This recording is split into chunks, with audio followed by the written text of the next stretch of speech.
much faster than you can kill the hunters. So it's kind of weird where like the alloy sync has ended up being like a mid to late game unit rather than being an early game unit with just offering. Yeah, it's really that. All right. Finally, And that has a interaction with the dervish relationship too. If they have the bad early game power, right? Yeah.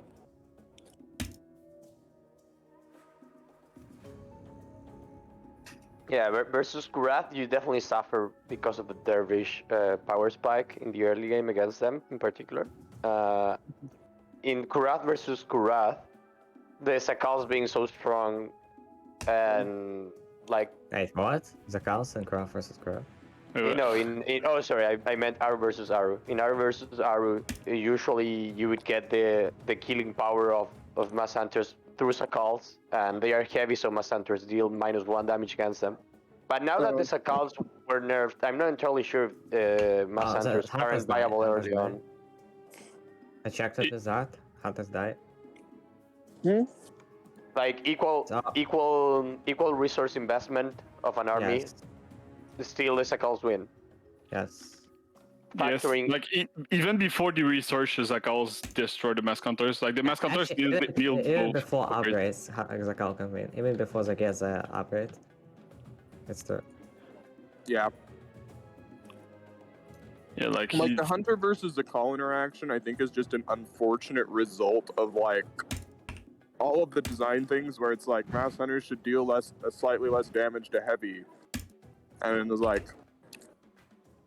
And then Zakal are just extremely beefy. And then Zakal are pretty much they're decently fine in QVA right now. And so like if you nerf the Zakal and then the Dervish exists, then you make Aru have an exceptionally hard time getting through an early game. So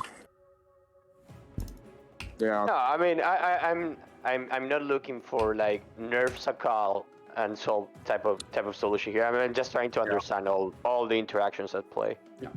Yeah. Like Zakals, they don't die against the mass counters, and they one-shot them. That's the idea. Yep. In the obvious order. I mean, there are some concessions that you're making when you go Zakals. First, you are spending ether on them, which could go to other units. Second, Zakals don't shoot up, so you could get caught off guard by enemy air units. So it's not like, even if Zakals do win in equal army value against Mass Hunters, that may not be a bad thing if the rest of the ecosystem allows for it. Yeah, we just how we play, we open with Zakals and then switch. So, and Hunters just not allowed, are they? Like, the thing is that if you don't go for Zakals, you kind of die. Yeah, you die. Like, the only... Okay, there's an opener that is really not good most of the time, where you go for Thrones, like, instead. But it's just, like, a mind game build. Like, it's not a good build. Yeah, I think it's making, maybe changing, like, buffing the HP on the Mass Hunter, just to get out of that breakpoint issue.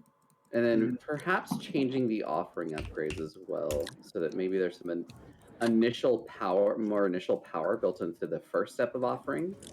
Yeah.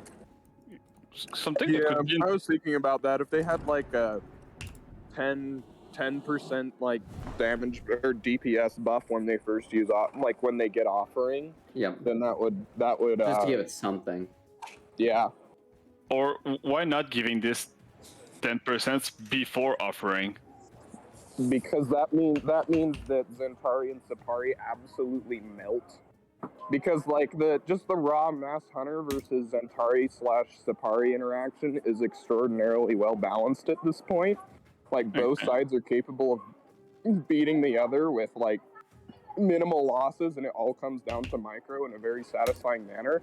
So if you just give the Mass Hunter like an extra 10% damage before offering, then that upsets that entire interaction and gives Aru like full control of the map in the early game. Okay. Yeah, gotcha. if they're not gated by offering burst windows. Yeah. Well, until you can get anti-light counters in the Dervish, assuming the Dervish is more balance on Yeah. that interaction, right? So And the more DPS on offering versus Dervish will obviously help in that regard. I mean, we'd have to keep an eye how much it helps that. Wait, Yeah. what did you say? The offering will deal more damage to Dervish? Like we would. What did you Yeah, just say? offering. Well, hold on. Let's see. What are they currently getting? Did you want it something to that- give a boost in damage versus light?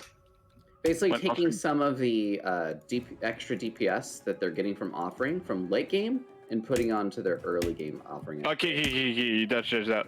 I thought that you were talking about, I guess, Dervish. I was like, a buff against light units? Wait, what? Yeah. Where does that come from? Yeah. So it's kind of like. Ah, frick! I just lost my that. Oh, I found it again. What's interesting about like offering in general when I look at it is it gives like 200 range increase, right?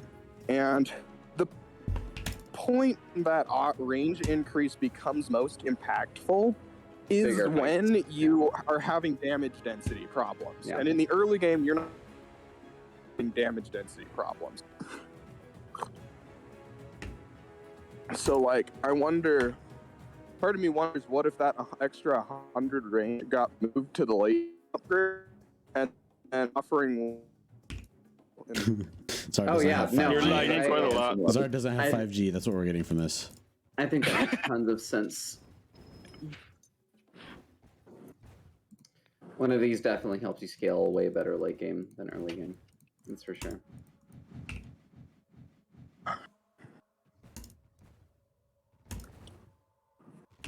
I'm enjoying this conversation. Yeah, this is great. Wait, Also,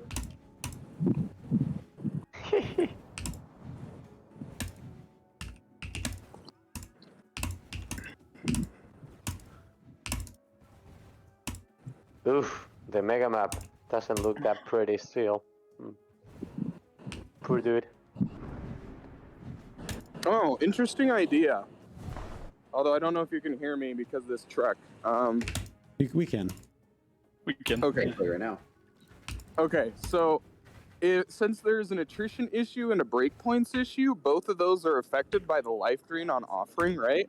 So what if there's just a reduction in the amount of HP that offering costs? I think it's a huge change. I It's, think 10 HP is like the bare minimum amount to be like appreciable that like you have the Yeah, identity that this unit saps some HP. Because if it's just 5, it's like it doesn't exist. It's yeah, it too should, much. it should be free. Yeah. Sure. I would rather just buff its HP if it's really that. Yeah. Okay. Or see if the a damage percent increase on offering helps. Yeah. Helps enough. I think like in terms of order, I'd test I'd test the damage first, and then after the damage increase, I'd test an HP increase if it's still a problem. Because I think breakpoint issues can also just be solved by having them lethal By enough where they killing just take less stuff. hits, right? Yeah. Yeah. Nice. Thanks for the comments, y'all. Yeah. I don't get that much time to jump into meta balance stuff, but you know, when we can. Yeah.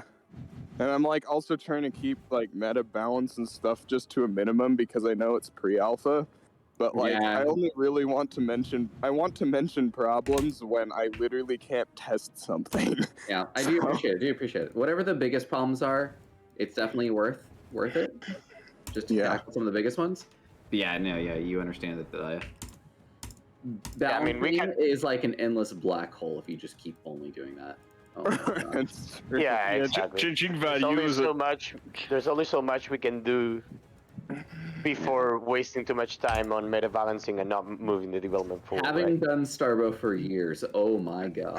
That was Quality. oof.